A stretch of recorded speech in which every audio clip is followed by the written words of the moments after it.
অনেকদিন কোথাও ঘুরতে যাওয়া হয়নি সুজয়ের।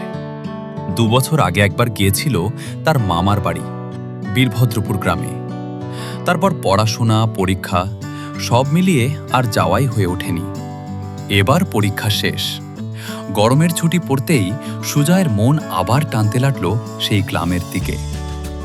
শিয়ালদহ থেকে ট্রেনে ঘণ্টা দুয়েক, তারপর ভ্যান গাড়িতে কিছুটা রাস্তা, আর তারপরেই সবুজে ঘেরা ছোট্ট একটা গ্রাম বীরভদ্রপুর। সুজয়ের ২ মামা। বড় মামা সহদেব একটু গম্ভীর প্রকৃতির মানুষ, ব্যবসা করেন। আর ছোট মামা রতন হাসি খুশি, সারাদিন মাঠে ঘাটে ঘুরে বেড়ান।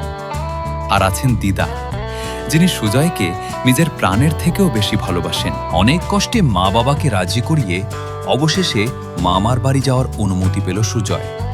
বাবা অবশ্য বারবার বলছিলেন, ওখানে গিয়ে শুধু দুষ্টুমি করবি, পড়াশোনা সব ভুলে যাবি।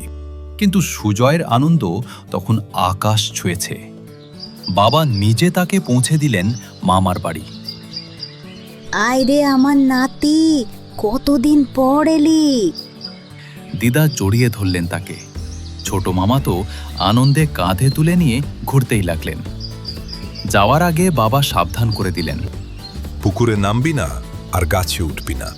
কিন্তু সেই কথা কি আর সুজয়ের মাথায় থাকে? মামাবাড়ির সামনেই বিশাল একটা দিঘি, রাঙা দিঘি, টলটলে জল, চারপাশে বড় বড় গাছ। দেখেই সুজয়ের সাঁতার কাটতে ইচ্ছে হলো। চল, আজ তোকে দিঘিতে নামাই। দুজনে মিলে ঘণ্টাখানেক দিঘিতে সাঁতার কাটল। বাড়ি ফিরে দেখে বড় মামা এসে গেছেন। কিরে, কখন এলি? এই তো সকালে। তুমি ভালো আছো মামা? বড় মামা মুচকি হেসে বললেন, তুই তো অনেক বড় হয়ে গেছিস রে। সেদিন রাতে দিদার হাতের মাছের ঝোল আর গাছপাকা আম খেয়ে দিব্যি ঘুমিয়ে পড়ল সুজয়।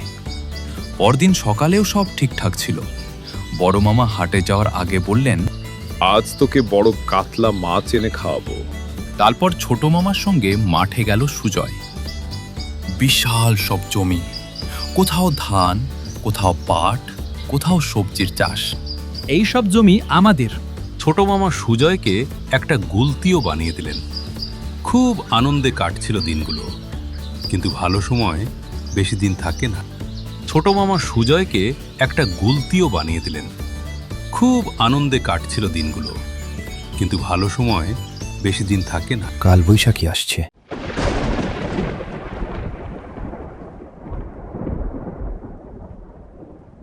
মুহূর্তের মধ্যে চারদিক অন্ধকার।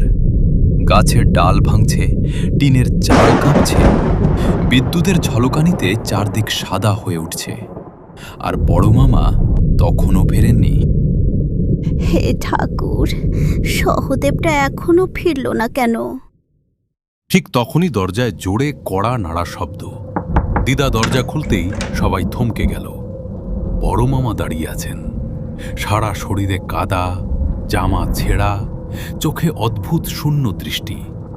কিন্তু তিনি কোনো কথা না বলে সোজা নিজের ঘরে ঢুকে দরজা বন্ধ করে দিলেন। দিদিমা বড় মামাকে অনেক ডাকার পরও দরজা খুলল না দেখে ছোট মামা বাইরে গিয়ে জানলার ভাঙা অংশ দিয়ে উকি মারলেন। আর উকি মেরে যা দেখলেন তাতে ছোট মামার হাত পা ঠান্ডা হয়ে গেল।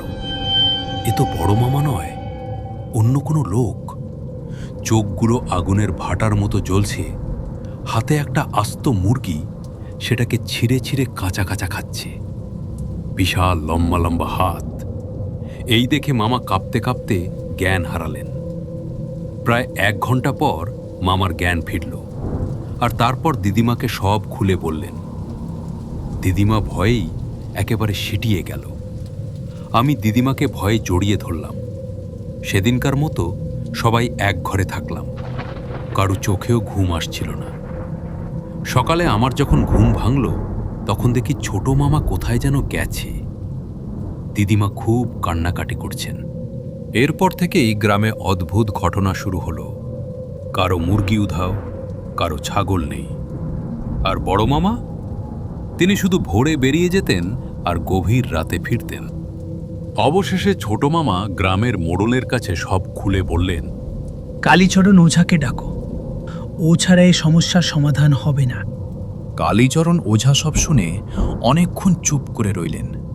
তারপর ধীরে বললেন, তোমার দাদা আর বেঁচে নেই। কালবৈশাখীর রাতে গাছের ডাল চাপা পড়ে তার মৃত্যু হয়েছে। এক অপদেবতা তার শরীর দখল করেছে। সেদিন গভীর রাতে হঠাৎ সুজয়ের ঘুম ভাঙল। বাইরে যেন কিছু একটা নড়ছে। সে জানলা দিয়ে উঁকি মেরে যা দেখল তা কোনোদিন ভুলতে পারেনি। বাড়ির সামনে বিশাল তালগাছের মাথায় বসে আছে বড় মামা। তার হাত অস্বাভাবিক লম্বা হয়ে দূর থেকে কি যেন টেনে এনে মুখে পুড়ছে। দিদা, ওদিকে দেখো। ঠিক তখনই এসে পৌঁছালেন কালীচরণ ওঝা।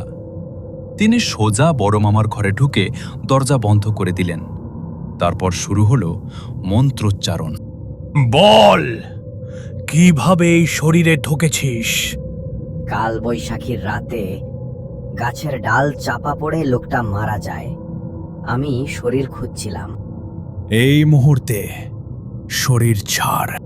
অনেকক্ষণ পর অপদেবতা জানালো, বড় মামার আসল দেহ গ্রামের পাশের ডোবায় পড়ে আছে।